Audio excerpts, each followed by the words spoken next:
Hello guys, back again with our lessons. We're going to continue the lesson in this next video.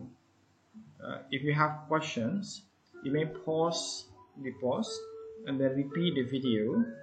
So hopefully you can understand, memahami the previous lessons. So you can play over and over again so that you understand. And once again, don't forget to do all the exercises because exercises are good for you. It is important to build your capacity. Okay guys, let's continue our study. Hi, back again. We are going to continue the lessons. We're going to discuss more about simple past tense with did.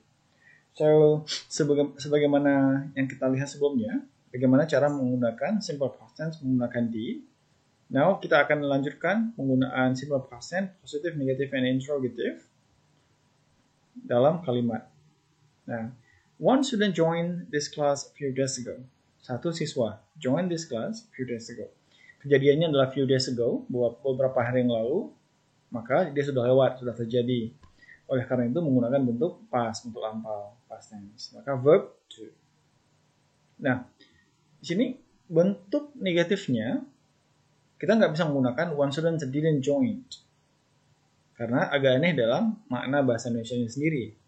So, yang tepat adalah tidak ada yang join. Tidak ada yang join. Nah, tidak ada in English is no one. Nah, no one itu sudah ada bentuk negatifnya, yaitu no. Sehingga karena sudah ada no, maka nggak perlu masuk did not. Jadi kita nggak usah bilang did not know, karena double. So yang pas adalah no one. Nah, karena no one tidak ada did atau didn't, langsung masuk verb to. No one joined this class a few days ago.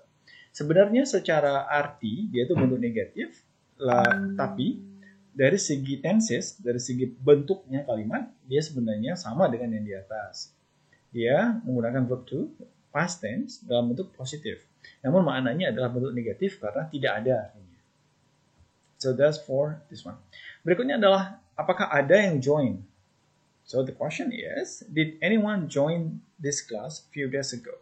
Nah, apakah ada yang join this class? Dari verb to jadi verb one. Alasannya karena we have did di sini sehingga merubah verb one, verb to menjadi verb one. Did anyone join this class? Okay. Anyone, ya? Apakah ada? So anyone digunakan kalau dia bertanya. Next, Jamaluddin did his homework in his room last night. Did artinya mengerjakan. Nah ini bukan did yang ini ya. Did ini artinya mengerjakan. Sama seperti study, joined, dan seterusnya. Jamaluddin did his homework in his room last night. Tadi malam kejadiannya. Nah, bentuk verb to-nya did dan verb one-nya adalah to. So, Jamaluddin didn't do. Nah, didn't do, tidak mengerjakan. Didn't do. Do karena sudah masuk did atau didn't.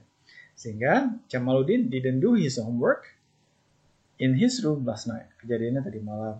Karena dia bentuk lampau. So, next bentuk interrogative, did Jamaluddin do? Apakah Jamaluddin mengerjakan? Ini dari didn't. Kita geser ke depan. Netnya kita buang. Jadi did saja. Did Jamaluddin do his homework in his room last night? Next, the third example. Soal contoh yang ketiga. Many students asked questions in the class yesterday. Many students. Nah, ini banyak siswa. Nah, kalau kita bentuknya tidak banyak, bahasa Inggrisnya not many. Sama seperti ini, no one. Kalau ini pakai not many. Students ask. Sama seperti ini, dia masih menggunakan verb to karena tidak ada did-nya.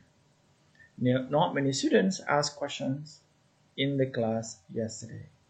Bentuk pertanyaannya adalah did many students ask. Nah, ini ask verb one. Ada ya kursornya. Ask verb one karena sudah masuk did di depan.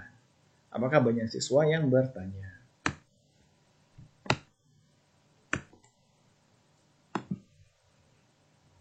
Jalan? Okay. So, next, Change into negative and interrogative sentences using auxiliary verb, did, and verb appropriately. Di sini kita diminta untuk merubah kalimat yang ada di bawah, ada 1 sampai 9. Here we have. Dengan menggunakan did dan verb yang sesuai. Nah, verbnya kan sesuai. Kalau dia bentuk positif, menggunakan verb to, seperti di sini. Kalau dia negatif, seperti didn't, menggunakan verb one. Nah, ini juga menggunakan verb one. Contohnya adalah, Wati and her friend wanted, ingin, to eat noodle last night. Nah, kejadiannya, si Wati sama temannya itu kepengen makan noodle-nya tadi malam. Noodle itu mie. Bentuk negatifnya adalah, Wati and her friend, ini her friend seharusnya ketinggalan nih, didn't want, tidak mau. Nah, balik ke verb one. Makan mie tadi malam. Nah, kepengennya itu tadi malam. Mau tadi malam. So, interrogative, did Wati and her friend. Kita juga bisa menggunakan did they, karena dua orang itu menggunakan pronouns they, want to eat noodle last night. Apakah mereka mau makan mie tadi malam. So, that's the example untuk bagaimana merubah bentuk negatif dan bentuk interrogative dalam tenses past tense. Silakan dikerjakan. So we have number 1 to 9. Okay, dikerjakan. We don't need more example, right? Sudah bisa ya? So you don't need more examples. Bisa dikerjakan. So you can pause the video and then you focus on working on the sentences. Setelah nanti kalian selesai, kalian continue the video. Lalu kalian nonton selanjutnya. Okay, let me give you one example. Contoh misalnya ini, Daddy stood beside me during the show last night. Daddy berdiri di samping saya during the show. Ketika show itu boleh pertunjukan. Last night, tadi malam. Jadi show-nya tadi malam. Dan si Daddy itu stood beside me. Si Daddy berdiri di samping saya. Bentuk negatifnya adalah dia tidak berarti ya. Jadi didn't, stood verb to, verb one-nya adalah stand. So Daddy didn't stand beside me during the show last night. Kalau bentuk pertanyaannya tarik did-nya ke depan menjadi did Daddy stand beside. Nah, ganti ke diri saya. Did Daddy stand beside you? Seperti itu, beside you during the show last night. Itu number 9. Okay. Now, simple past tense or simple present or simple past tense. Di sini ada 7 kalimat dan saya memberi tanda clue yang mana yang digunakan. Nah, coba kalian rubah dia ke bentuk negatif, ke bentuk pertanyaan, interrogative. Nah, kalian tentukan apakah dia itu interrogatifnya bentuk present atau bentuk past.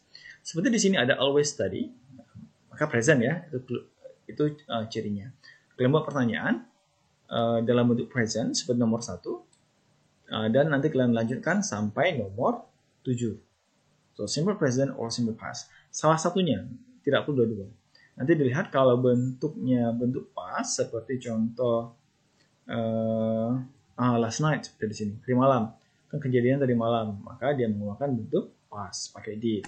Kalau dia nggak ada keterangan waktu lampau, kemungkinan besar dia menggunakan bentuk present, do atau does, sesuai dengan subjeknya. Okay. Sekarang you can pause again the video. I want you to do this work, these exercises, sampai selesai. Okay. Pause the video now. Okay. Next, change the following sentences into interrogative lagi. And decide whether the sentence is in simple present atau past. Nah, jadi kalian merubah ke bentuk pertanyaan. Nah, di sini agak-agak campur. Di mana saya mencampurkan bentuk verbal seperti di sini dan bentuk non verbal seperti di sini. Verbal lagi, non verbal lagi.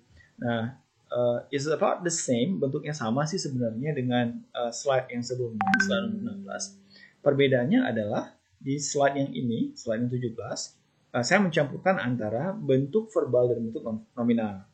Jadi dikerjakan, you change into interrogative, tapi diperhatikan apakah dia verbal atau non-verbal, dan caranya sedikit berbeda. Okay? Kalau nggak ingat caranya, you can watch again the video that when I explain to you about nominal sentences. Okay, again, pause the video and then continue. Nah, sekarang untuk tugas Nanti saya akan jelaskan tugasnya. But this one song story. So, thank you very much guys. Saya rasa itu saja. Remember, you need to do all the exercises in this material. Harus dikerjakan semua exercise-nya. Doing exercises helps improve your understanding and mastery in English. Karena kalau mengerjakan exercise, membantu Anda bisa memahami bahasa Inggrisnya dengan baik.